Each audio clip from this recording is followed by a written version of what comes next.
Magkakabit tayo ngayon ng busing ng swing arm. So, hindi ko na napakita sa inyo kung paano ko tinanggal yung sirang busing, no?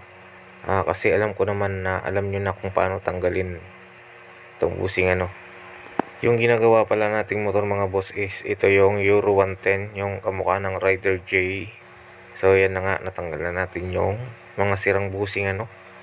At kung paano natin tinanggal to mga boss ay gumamit lang tayo ng flat screw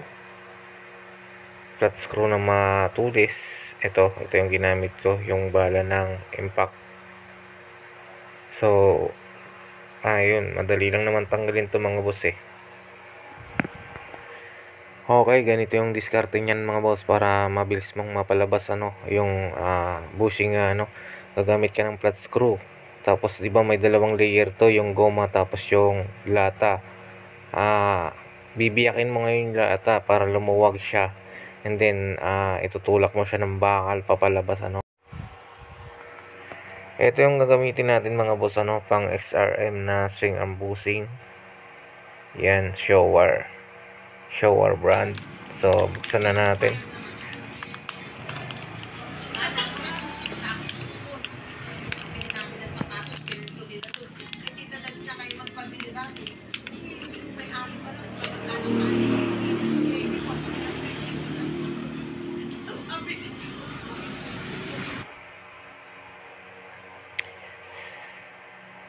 Yan mga boss, para hindi masira yung busing pag nilagay natin, kailangan natin ng mahabang tornilyo, no, para hindi mapukpok nga yung ating busing. Yan, lagyan natin ng grasa para madulas.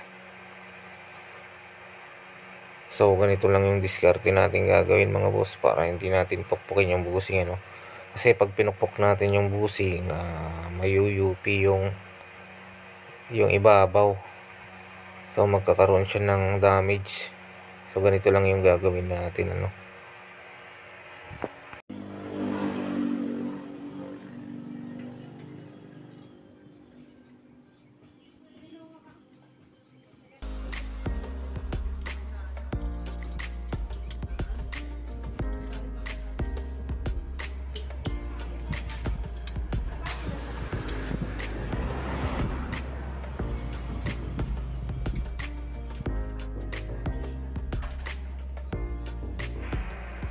Ganito lang yung diskarte mga boss para maiwasan nating magpukpok ng busing, kasi pag pinupok natin yan papangit mga boss, at yun, masisira yung bibig ng ating busing.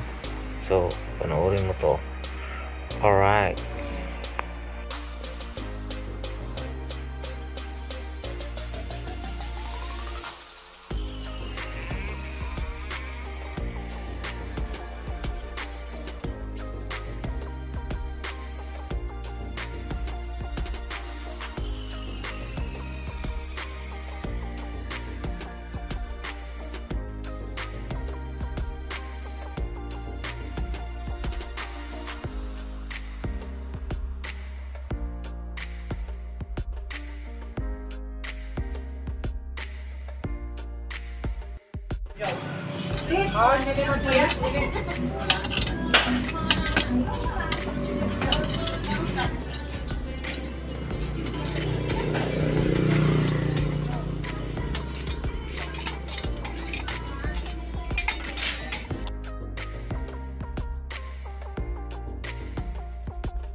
Ayan na nga mga boss, nakabit na natin yung ating busing. So ganun lang yung gagawin nyo, kuha lang kayo ng medyo mahabang tornilyo saka dalawang washer.